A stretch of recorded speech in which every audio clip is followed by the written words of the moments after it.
My name is Steve Weitzman, and I am the director of the Herbert D. Katz Center at the University of Pennsylvania, the Herbert D. Katz Center for Advanced Judaic Studies at the University of Pennsylvania.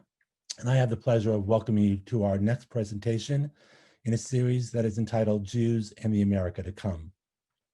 For those of you joining us for the first time tonight, the Katz Center is a research center whose goal is to deepen our understanding of Jewish history, culture, and ideas. But we also see it as part of our mission to share the insights and discoveries of scholarship with a broader community. And tonight's program is part of that effort. Our goal in this particular series, is to explore the role and implications for Jews of the many social, political, and cultural transformations that are now underway in the United States. Scholars, of course, are not prophets. They cannot see the future, but they can bring insight from their varied disciplines to help us better understand the challenges we face and to help the community negotiate whatever is to come. Tonight's presentation addresses one of the most transformational moments to emerge in the United States in the last 5 years, the Me Too movement, which, since it began in 2017, has been seeking to confront and finally overcome the pervasive role of sexual abuse and sexual misconduct in contemporary society. We are privileged tonight to be able to learn from one of the people who have been at the forefront of that movement within the American Jewish community, Dr. Keren McGinity. Before I introduce Dr. McGinity and say a few words about her, I want to just say a brief word about how this program is going to work tonight. It's going to run for about an hour. She's going to be speaking for part of that, and then we'll follow a chance for you to ask questions through a Q&A feature that should appear at the bottom of your screen. At any point during the presentation itself, you can start writing questions or you can submit questions after the end of the presentation. And then after the remarks, together with the Director of Public Programs for the Katz Center, Dr. Ann Albert, who I'll introduce later in the evening, we will draw from those questions, read them aloud to our presenter, and she will try to address them. We were very much hoping to include Dr. McGinity in this series for two reasons. The first is her excellent work as a path-breaking sociologist whose research brings together ethnography, history, and cultural studies to illuminate issues relating to gender and intermarriage within the Jewish community in the United States, and to understand the experience of people who have been left on the outside of the Jewish community as that community has been traditionally defined. You can read some of her research for yourself in excellent publications that include the books Still Jewish, A History of Women and Intermarriage in America, and Marrying Out, Jewish Men, Intermarriage, and Fatherhood. But the second reason that we wanted to invite her to this series and share her reflections is her equally path-breaking leadership role in calling on the American Jewish community to confront and address its own Me Too issues. She showed great personal courage in sharing her own experience publicly in the form of an op-ed piece published in the Jewish Week in 2018. And since then, she has been helping to lead organizations like the Association of Jewish Studies and the Conservative Movement to make the systemic and cultural changes needed to prevent sexual misconduct and the abuse of power that it represents. Her work has already begun to have a transformative impact on the field of Jewish studies, but her impact resonates well beyond academia, as attested by the fact that organizations like the Forward newspaper recognized her as one of the most 50 influential people in the American Jewish community in 2018.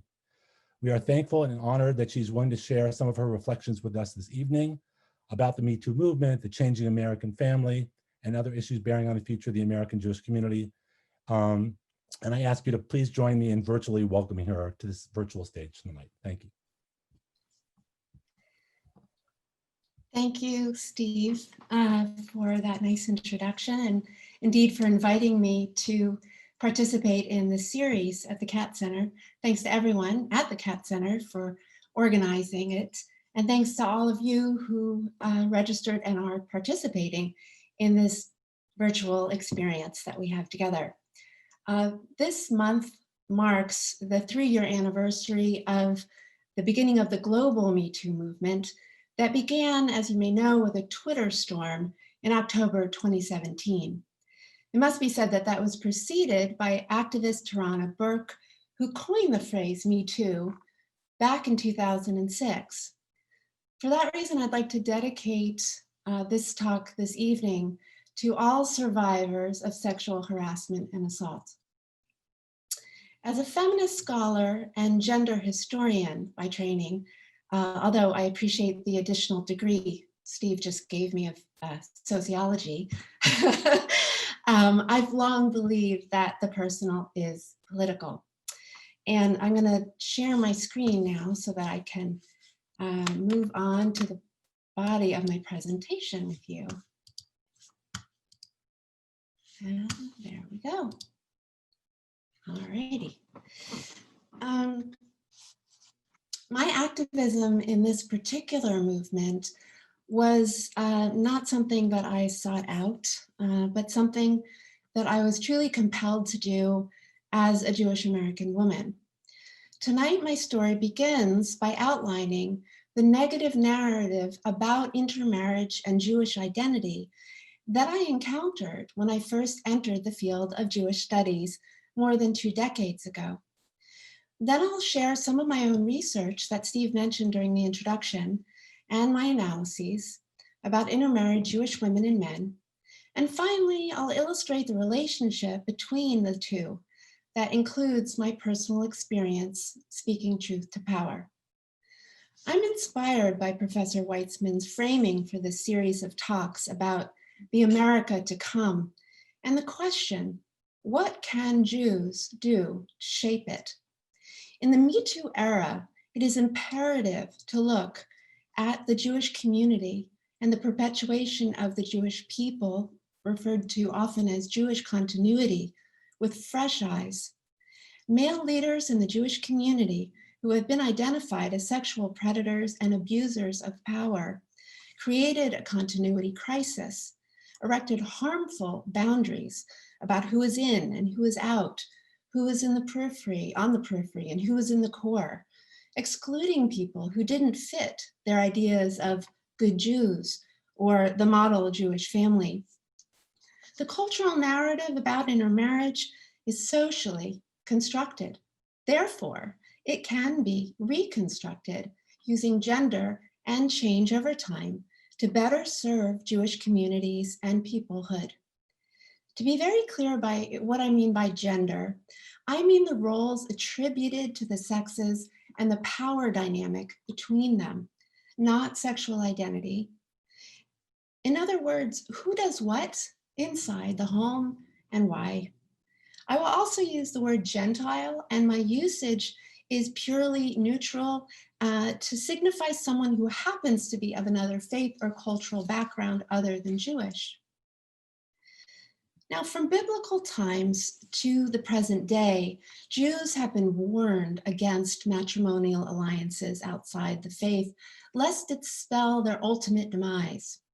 In 1905, the Jewish Hebrew Standard warned against intermarriage, clamoring because the Jew must remain a Jew. The assumption by Jewish advocates and other commentators was that someone who intermarried had essentially forsaken their Jewish identity. Their Jewishness wasn't important to them and wouldn't become so. Illustrating the tenacity of that assumption was the 1997 statement by the distinguished law professor Alan Dershowitz in his 1997 book, The Vanishing American Jew. Quote, "A decision by a young Jewish man or woman to marry a non-Jew is generally a reflection of a well-established reality that their Jewishness is not all that central to their identity." End quote. The ad campaign in Israel illustrated here that included audio urging Israelis to report on diaspora Jews on the brink of intermarriage, indicated that the equation of intermarriage with loss to the Jewish people was not limited to the United States. Now, since the 1990 National Jewish Population Study set off alarm bells, the focus on intermarriage patterns has received more attention in the Jewish media than any other subtopic about American Jewish life. You can see that here in the left column. The news headlines perpetuated the utterly unrealistic idea that intermarriage could be controlled as if it were something other than like the weather, that it was something to be prevented at all cost. The Pew Portrait of Jewish Americans, released in October 2013, unleashed a slew of negative analyses with few exceptions. Who did and who does communal research influenced the negative narrative about Jewish intermarriage and identity?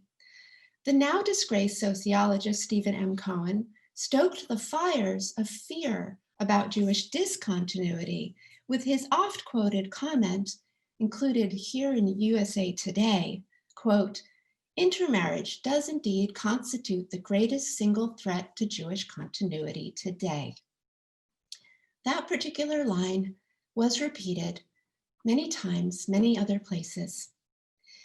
Ironically, I was also quoted in this same article, but I venture to guess that Cohen's particular statement was the one that people remembered.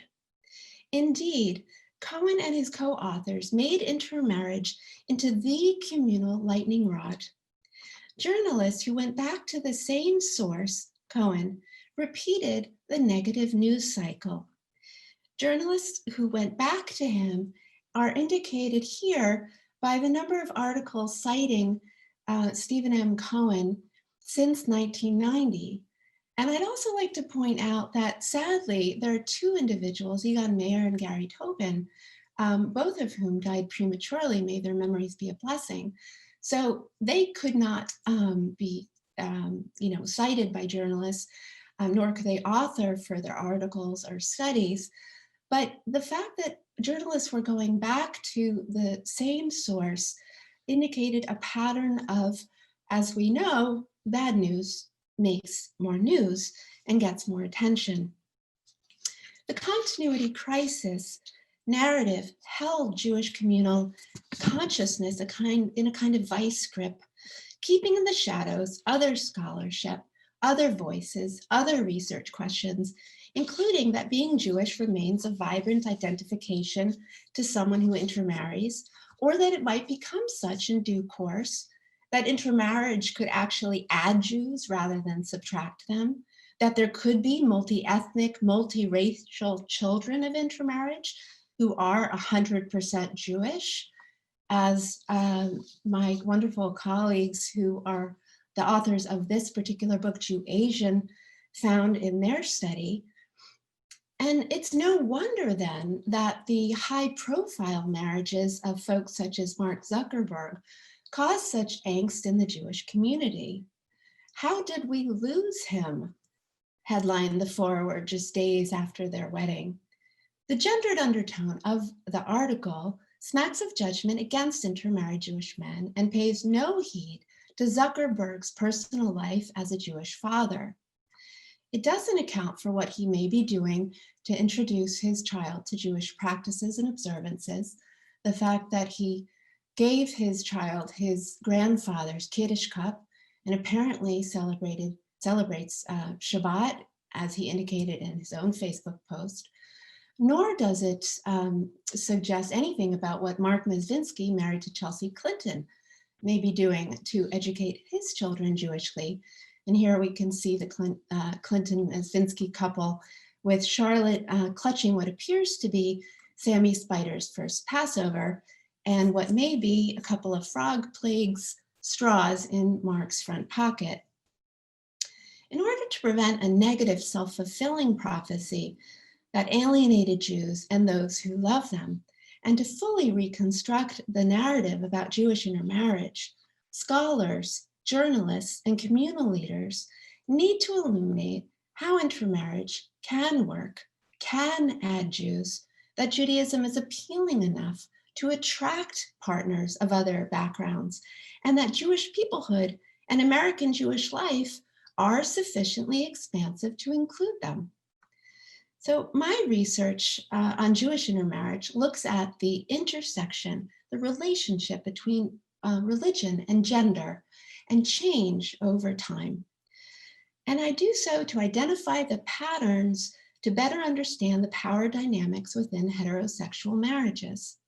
In my written work, I begin in 1901 with the marriage of Mary Antin, author of The Promised Land, a classic immigrant autobiography. However, tonight I'd like to draw your attention to the 1960s and 1970s, which represent a real turning point in intermarriage history. Thriving political and social liberalism in American society facilitated the intermarriage of Jewish women to men of other faith backgrounds by driving religious and racial prejudice, unfortunately not out of existence, but at least temporarily underground. Anti-Vietnam fervor that began with a small protest mushroomed into widespread public dispute of American policy, conscientious objection, and draft evasion. During this time when there was a real counterculture spirit that attacked traditional values, behavior, and the personal relationships of most Americans, make love, not war was a popular motto. So marrying someone of a different religion, and sometimes a different race as well, was one of many ways to rebel and thwart social convention. Illustrating the dual influences of feminism and Jewish feminism in particular, women who intermarried in the 1960s and 1970s were considerably more adamant about their being Jewish, with few exceptions, than those who intermarried earlier in the century. Thus, while some Jewish women were comfortable marrying a Gentile, they were not comfortable being mistaken for one. And this intense objection to the potential of being mistakenly identified as a non-Jew marks a significant change from some of the women who had intermarried at mid-century and earlier, and who didn't identify proactively as Jewish. In other words, they passed unless they were directly asked whether they were Jewish. The intensified association between a woman's name and her Jewish identity was part of a larger historical context of Jewish feminism and ethnic revivalism, in which increasing numbers of women came forward to claim their religious and ethnic heritage, as did many members of other ethnic groups. Perhaps you remember the invention of t-shirts and buttons, "Kiss me, I'm fill in the blank." And that included "Kiss me, I'm Jewish." Marrying a Gentile combined with motherhood raised most women's consciousness about Jewish identity and about Judaism. Jewish women who intermarried between 1980 and 2000 were among an unprecedented number of Jews who married Gentiles. And yet, they embraced the historically gendered notion of the Jewish woman as the maternal keeper of the domestic flame of Judaism. Most of the Jewish women believed that it was their responsibility to instill an understanding of Jewish history and culture, if not Judaism, in their children.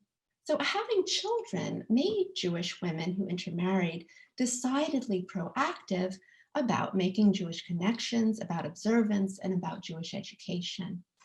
And in this illustration, we can see a Jewish woman who had not become a bat mitzvah when she was 12 or 13, and then celebrated a double b'nai mitzvah with her daughter. So in the 1980s and 1990s, intermarried women increasingly made sure, even more so than their predecessors who intermarried in the 1960s and 70s, that their children received more Jewish religious and cultural education than they themselves had. One woman I interviewed shared the story about growing up in a secular Jewish home. Her parents did nothing to observe Shabbat. And yet, after she intermarried and had children, she decided to light Shabbos candles on a weekly basis. And then her parents accused her of becoming a religious fanatic. So, the women who intermarried in the 1960s and 70s had kind of disassociated Jewish education from Jewish identity, whereas the women who intermarried in the latter 20th century were considerably more committed to Jewish identification through education. And this is important because the women who intermarried in the 1980s and 1990s were less convinced than their predecessors that their children's Jewish identity was absolute, that it was dependent on bloodline, that is, on matrilineal descent. Whether their children would be Jewish depended intimately on the choices that women made about Jewish education and lifestyle. My first book, Still Jewish, published by NYU Press in 2009, dismantles assumptions about intermarriage and lack or loss of Jewish identity. By using gender as a primary category of analysis, it became evident that intermarried Jewish women actually became more interested in Jewishness and invested in Judaism over time rather than less. Although intermarried Jewish women illustrate some of American women's gains toward equality with men, such as greater education and employment opportunities, they also demonstrate the tenacity of gendered behaviors when it came to domesticity and religion, that is, domestic Judaism. Intermarried Jewish women consistently had careers and more responsibility for child rearing and domestic religion than did their Gentile husbands. And as we know from recent news reports, COVID-19 has exacerbated that situation. By voluntarily doing all of the necessary planning and most of the physical labor involved in religious observance and cultural participation, they thereby reinforce the social expectation of women as the purveyors of Judaism that was increasingly practiced in the home instead of or in addition to the synagogue. So where, you might wonder, does that leave intermarried Jewish men? And was the upside or the silver lining of being an intermarried Jewish woman and calling the shots, if you will, the downside of being an intermarried Jewish man? Well, we know that there were Hollywood moguls, including the Warner brothers, who married non-Jewish women. And we know about the Kushner brothers and their beloveds, both of whom chose to become Jewish prior to their marriages. There's a lot of fictional representations on the silver screen and sociological studies that illustrate a gender imbalance in religious and communal life. The tabloids and even reality TV have gotten into the interfaith act, highlighting the bachelor or bachelorette's Jewish heritage. But there's very little that was understood about Jewish men who happen to fall in love with women of other faith backgrounds and how they raise children if they chose to have them. Before I move on to those men, let's take a look at a clip from Sex and the City. What's all this? Well, since it's our first Shabbos together, I wanted to make it a little special. A little? This is phenomenal. I just need to get the candles and then we can say the bracha.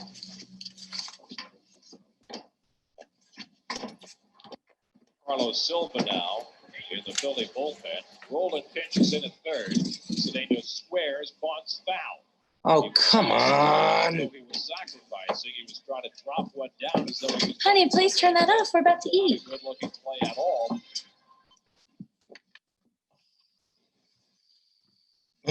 Smells incredible. And you made brisket. I cannot believe you made brisket.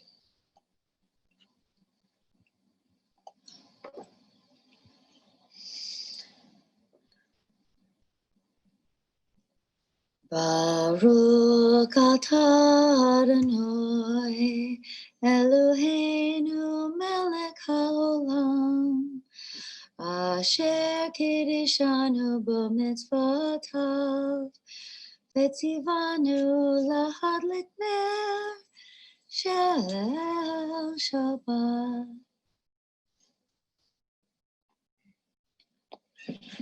Good Shabbos. Good Shabbos, sweetie.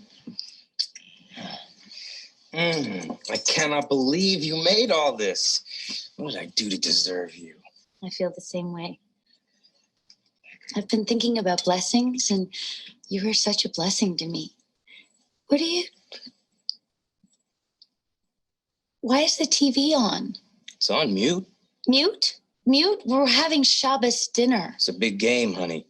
Turn it off. I want you to turn it off right this minute. But it's... Off now. Let me just watch this one pitch. I gave up Christ for you, and you can't give up the Mets? It's going to be a long life if you keep that up. I gave up Christ for you. Take out the trash. I gave up Christ for you. Pick up your socks. I encourage you to discuss that clip with your family and friends, and I'm happy to come back to it during the Q&A if you like.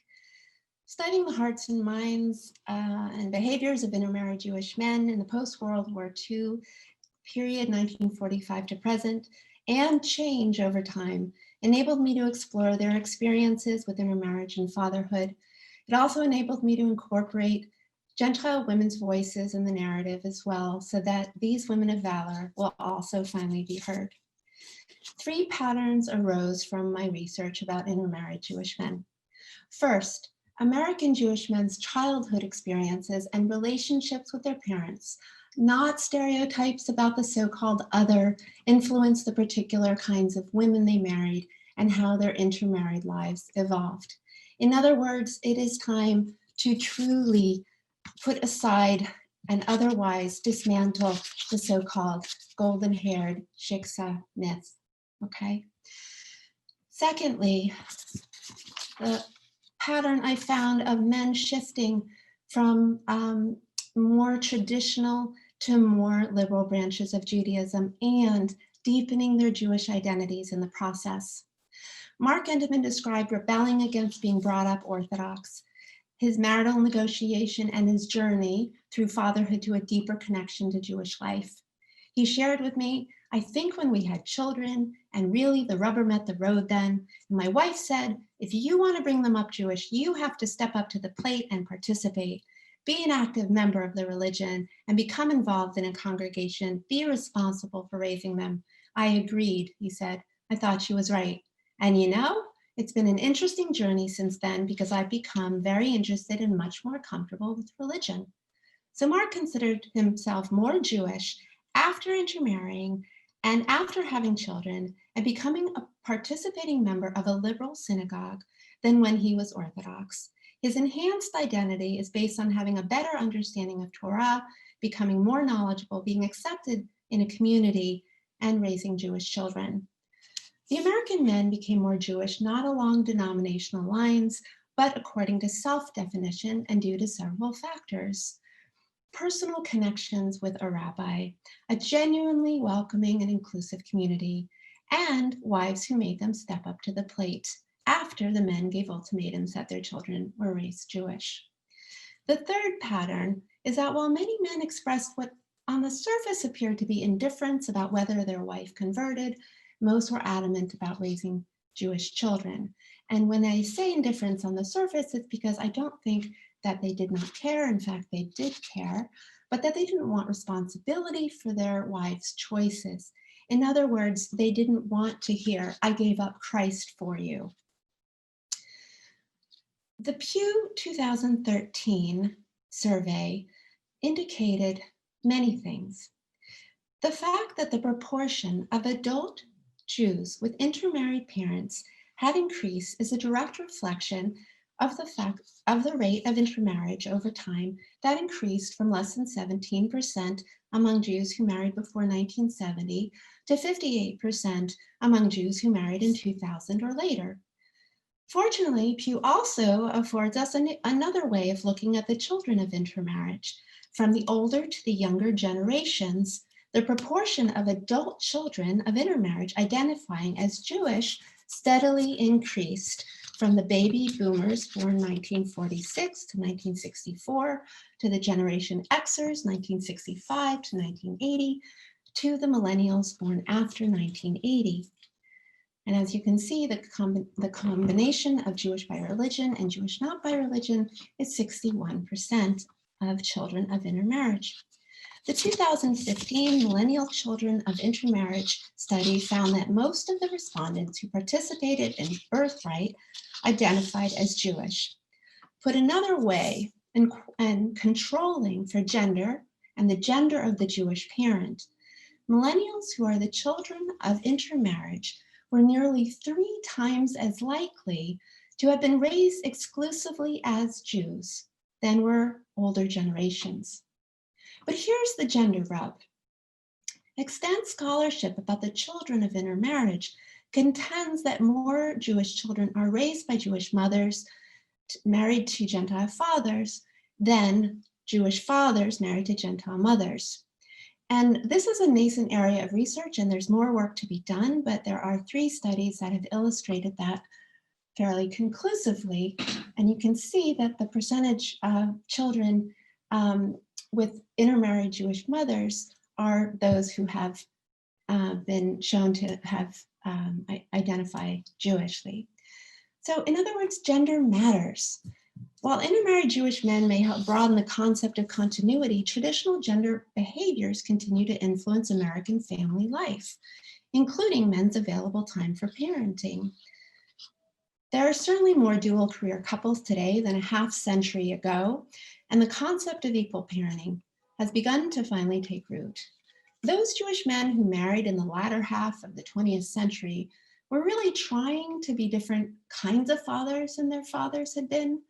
Sometimes they resisted the corporate ladder in order to be more involved in their children's lives and spend more time with their children. But while the reemergence of what historians dubbed the new fatherhood movement of the 1970s and 80s, which helped men legitimize spending more time with their families, perhaps beyond changing a few diapers, it unfortunately did not reconstruct gender relations to create true equity in either domestic or paid labor.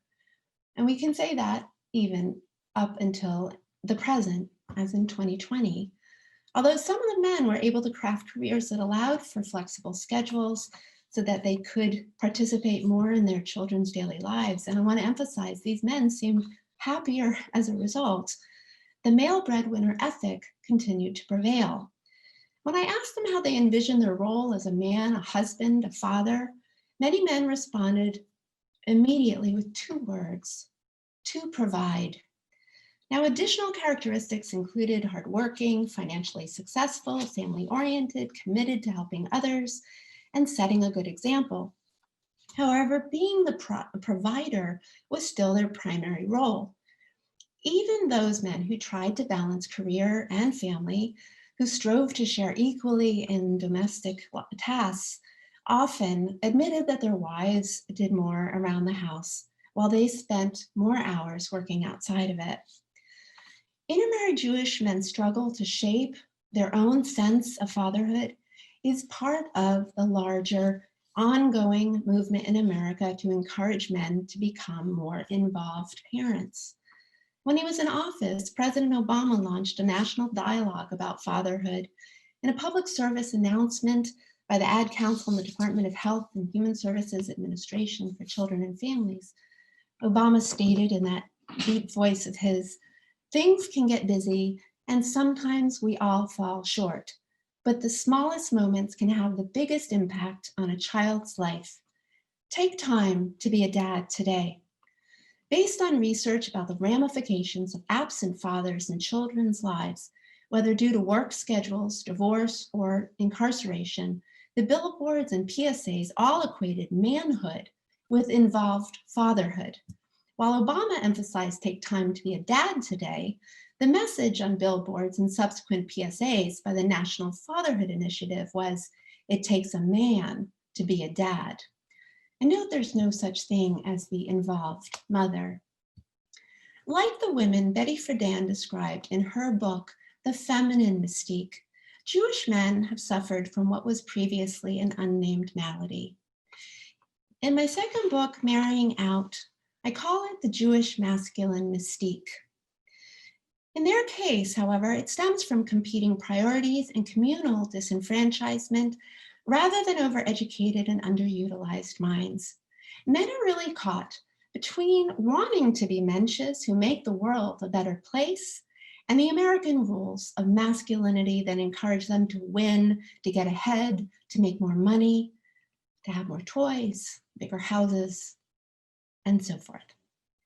Now, how has the Jewish Me Too movement, to come full circle, influenced the continuity narrative of American Jewish life? Well, 4 years after Marrying Out was published, I was compelled to say Gamani, me too. I didn't expect to, I didn't plan to, but it appeared to be necessary as I heard more and more women saying me too, and I read it, but I didn't see anything happening in the Jewish community. I wanted to protect women from the sexual misconduct and abuse of power that I experienced. Little did I realize what ripple effects would occur. The day that my op-ed was published, Stephen M. Cohen knew his time as a serial sexual predator was up. He was immediately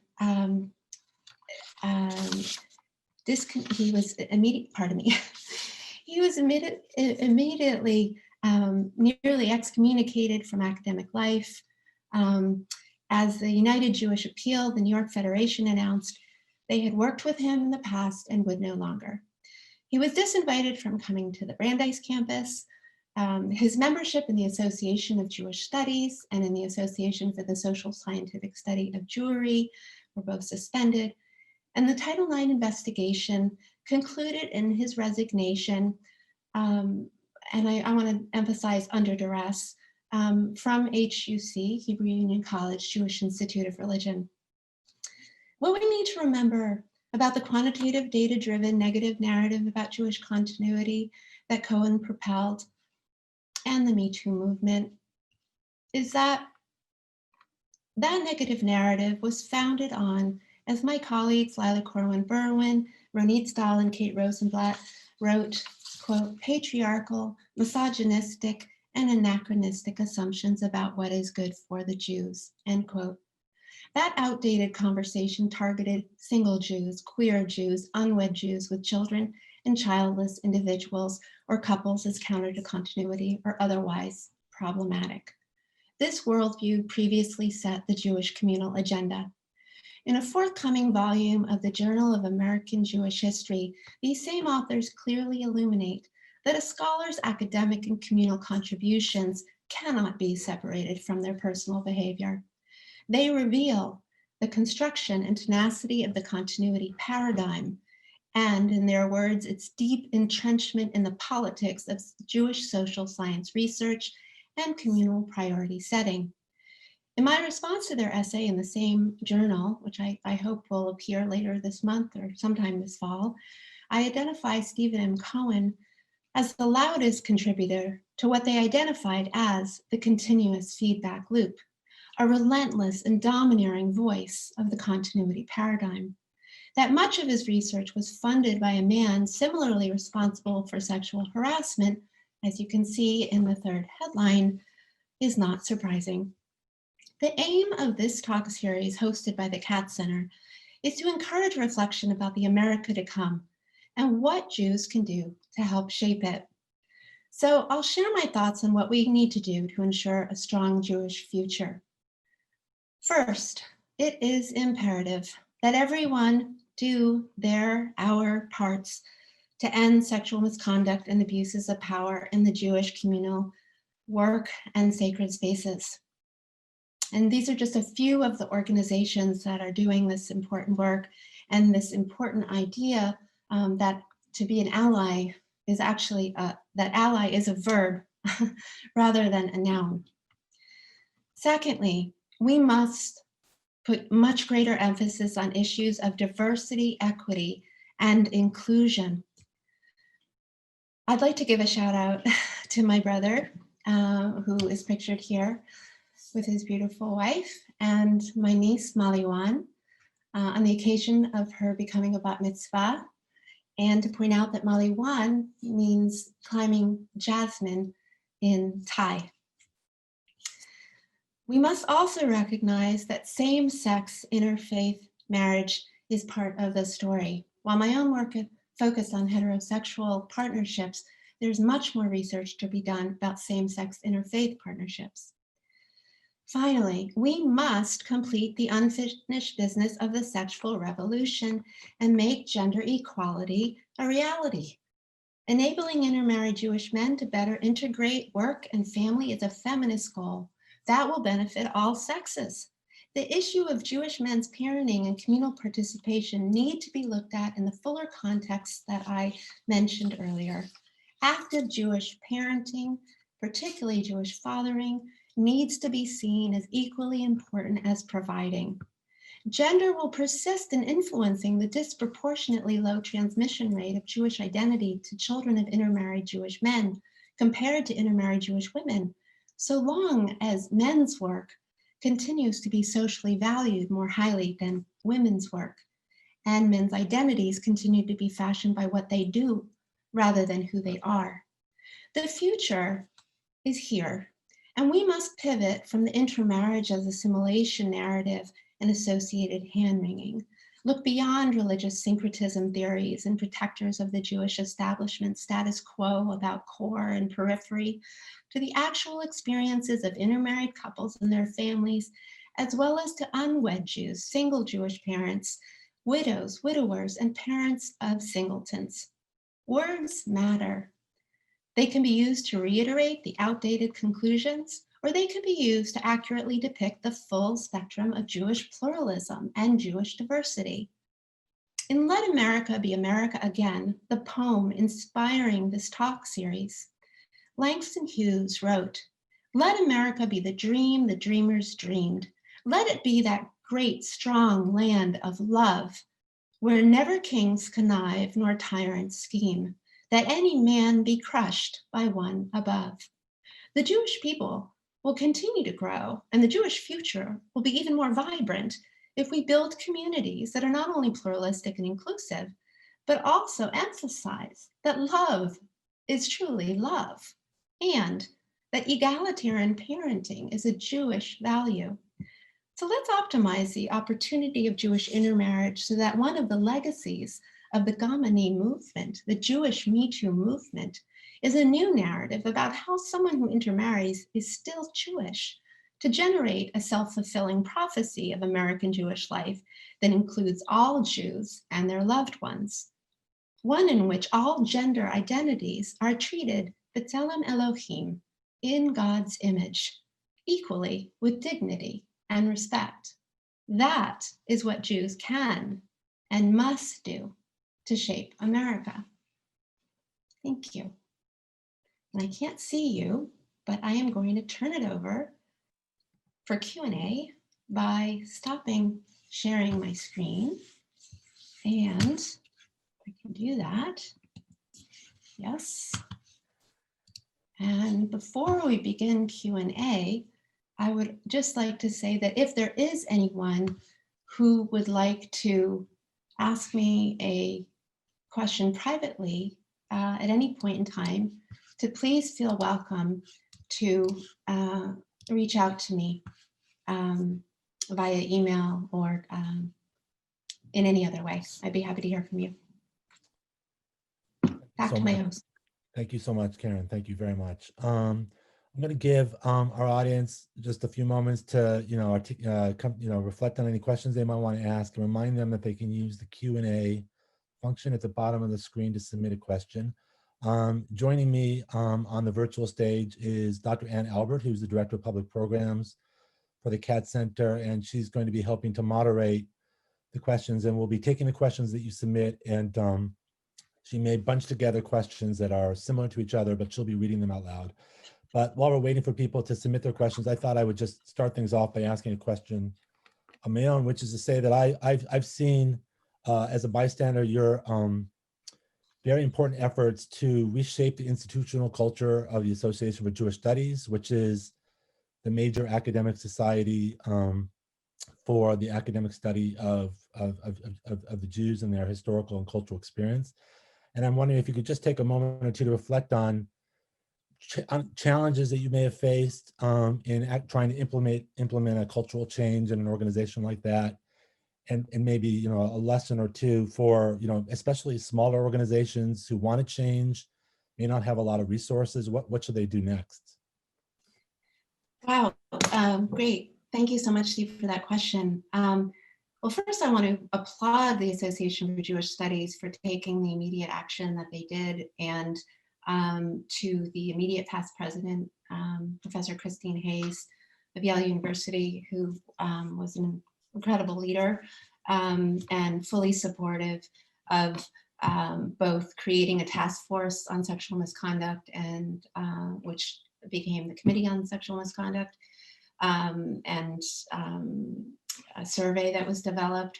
I think the real challenge is in simply having the conversation, in starting the conversation, and in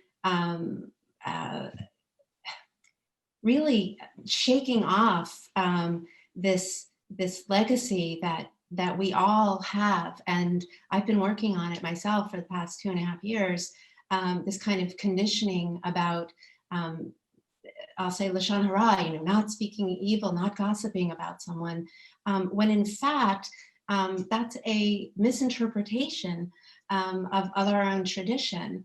And what we really need to do is gain comfort level and to live our values and to hold our institutions and our organizations accountable for living up to Judaism's values, which include pointing out wrongdoings, and that is actually the right thing to do, that it's not the wrong thing to point out when someone is doing something or making someone feel beyond uncomfortable or otherwise behaving egregiously.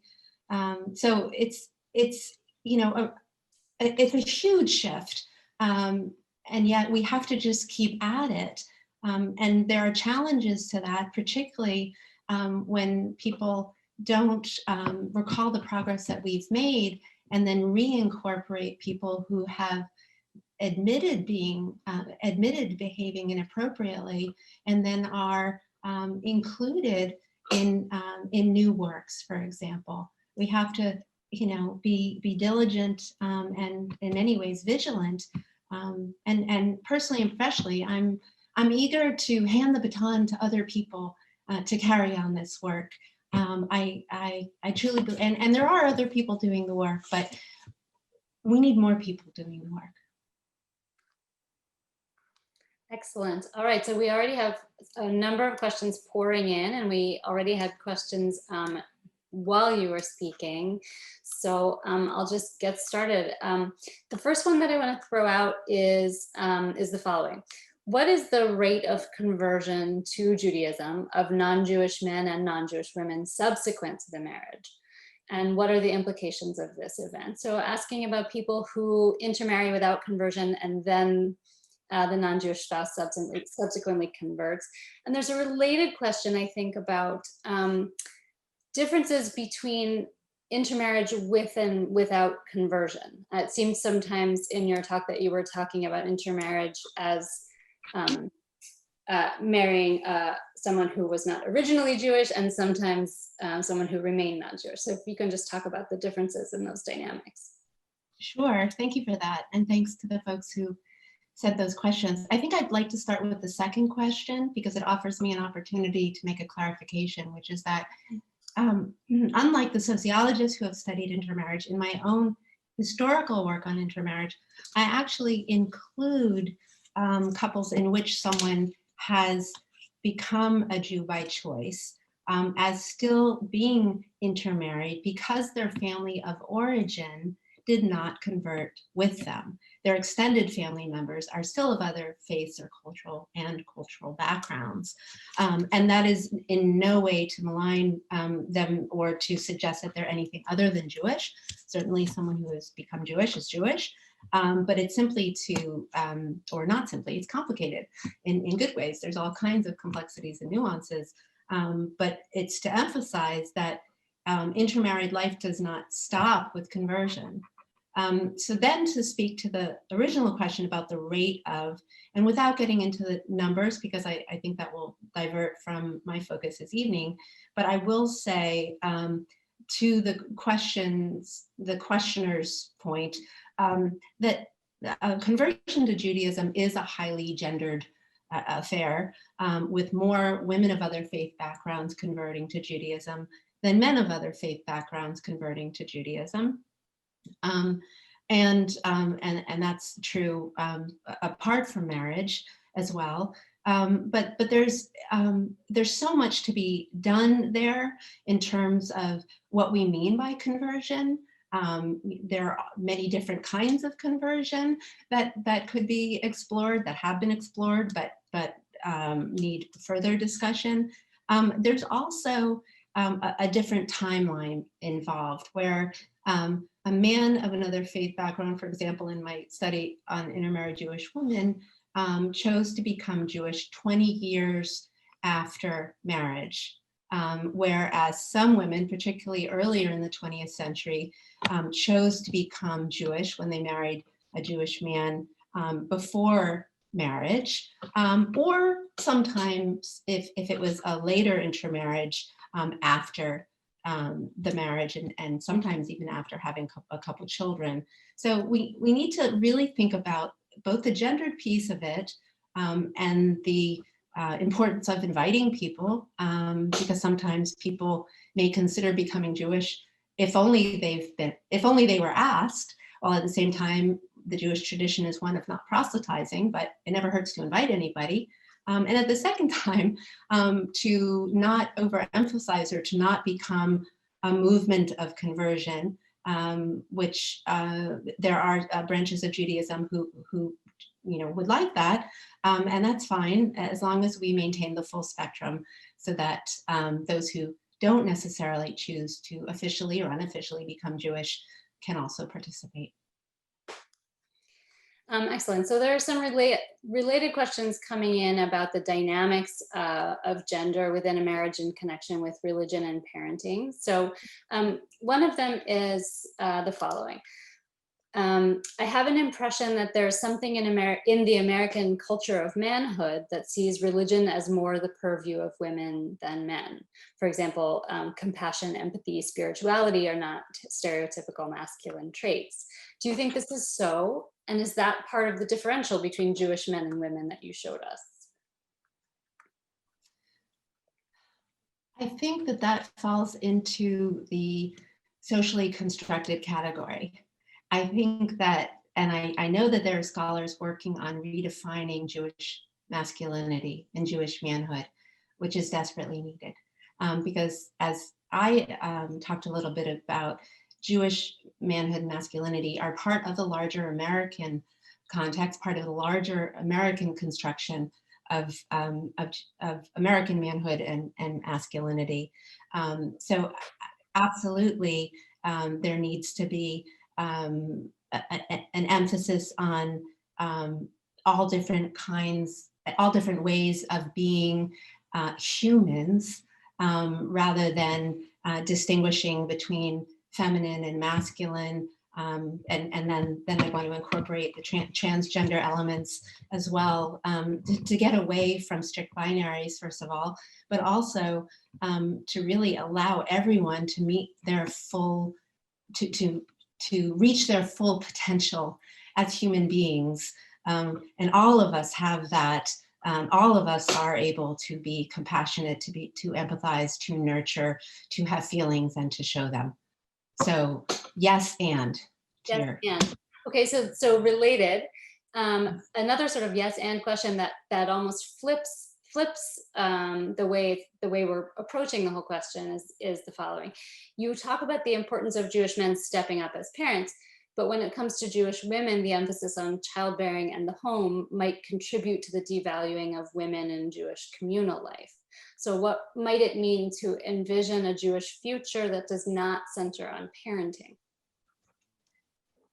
Oh, great question, great question. There's so many moving parts here, right? And first I want to say that in addition to men stepping up, sometimes women have to step back.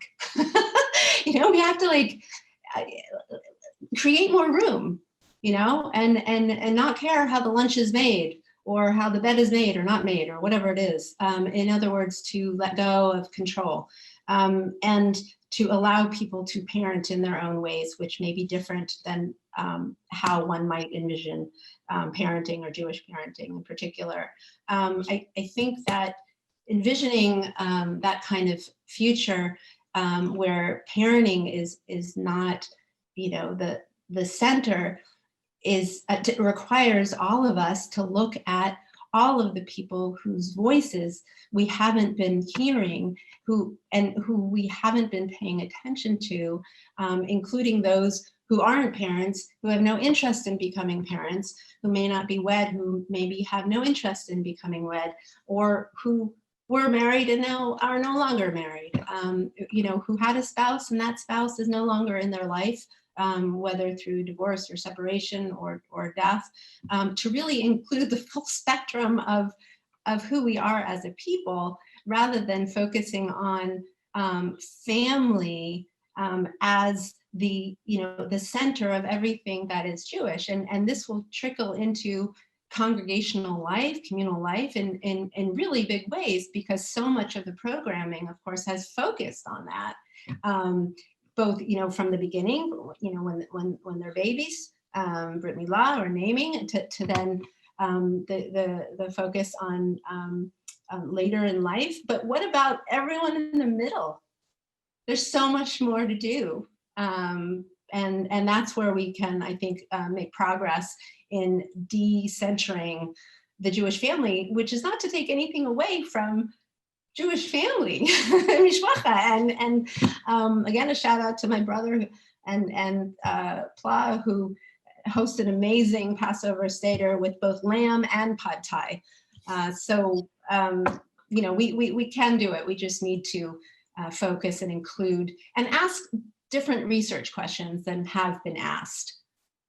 Extremely important. And there's so much work to be done. And I hope that the next generation of scholars will take on those questions. Fantastic. And it seems like it's part of this obsession, part of the obsession of continuity is focused on from generation to generation, rather than being obsessed with maintaining a Jewish connection throughout an individual's life, right? Absolutely. And that focus, to again refer to the authors I mentioned earlier, on sex, on statistics, on women as being incubators of Jewish life, on the womb, we needed to get away from that, because that also diminishes women to their procreative abilities, when we are much more dynamic and intersectional than that. So as are, all genders. Okay, so we are actually getting very close to running out of time, and I'm so sorry that we won't get to all of these fantastic questions. I think I'm going to make room for 2 more.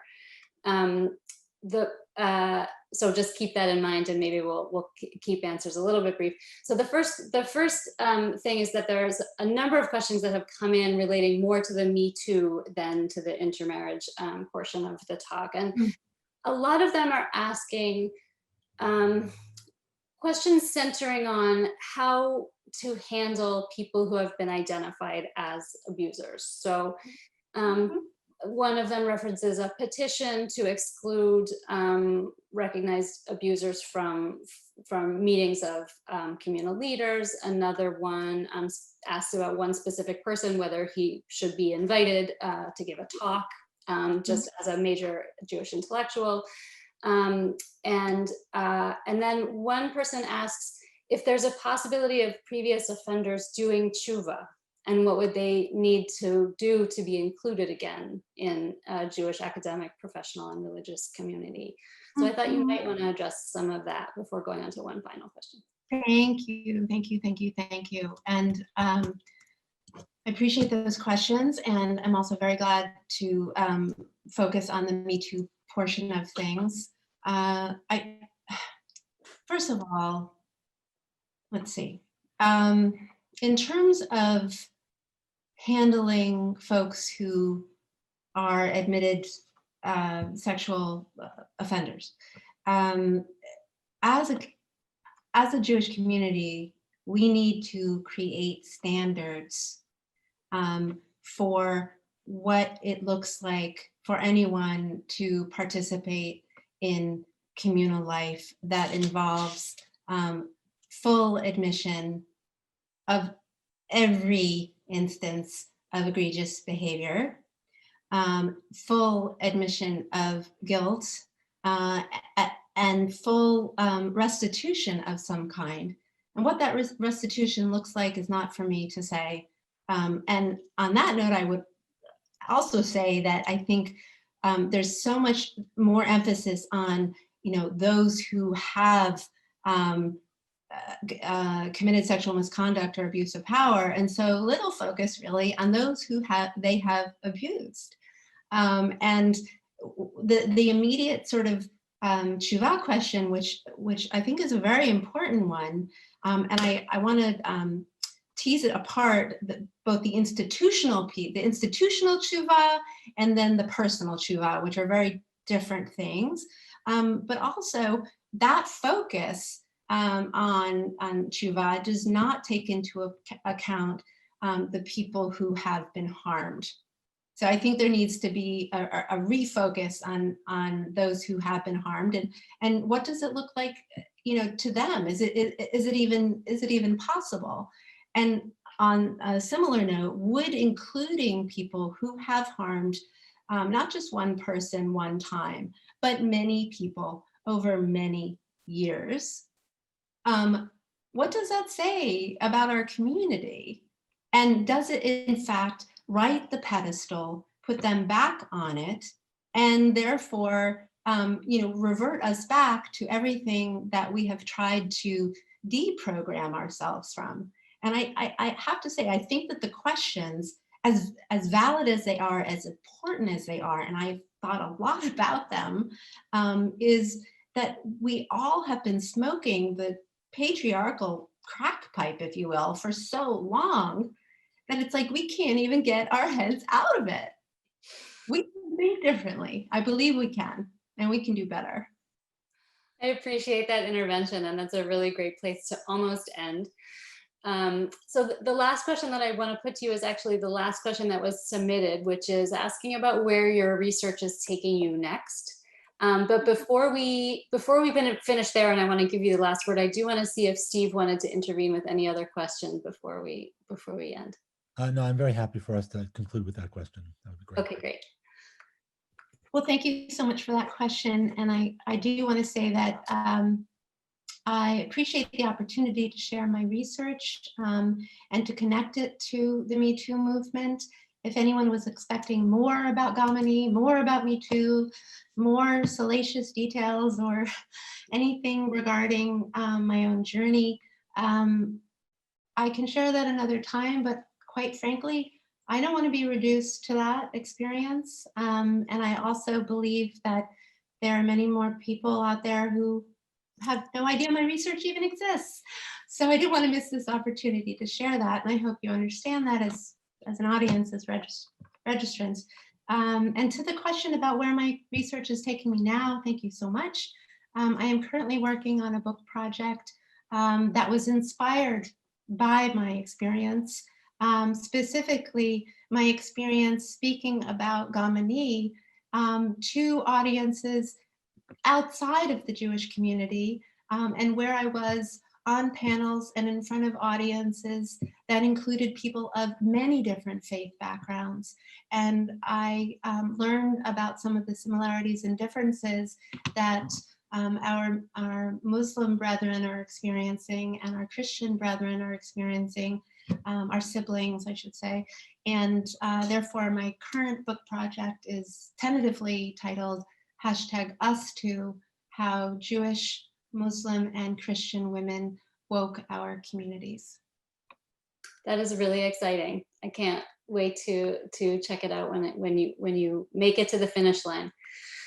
So I will thank you, Keren, and Steve, and all of the participants for being here with us tonight.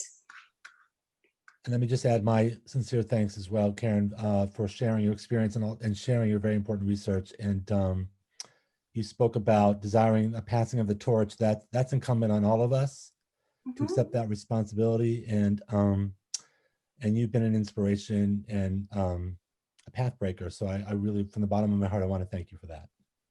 Oh, thank you. Now you're making me tear up, Steve, but thank you very much. And again, there are a lot of other path breakers out there, and the importance of focusing on our diversity and asking new questions cannot be overemphasized. And I'll just show a book that I treated myself to, Kogel and Frijoles, Latino Jews in the United States. So we need to look at our full diversity as a people and as a community as we move forward, and that involves including voices that we haven't heard before. So thank you so much for this opportunity and for including my voice in this series. Thank you so much. And I want to, for those of you in the audience, I want to thank you for joining us tonight. And I hope you'll join us for the remaining talks in this series. You can learn about them via the Cat Center website. And I wish you all a good night. Thank you so much.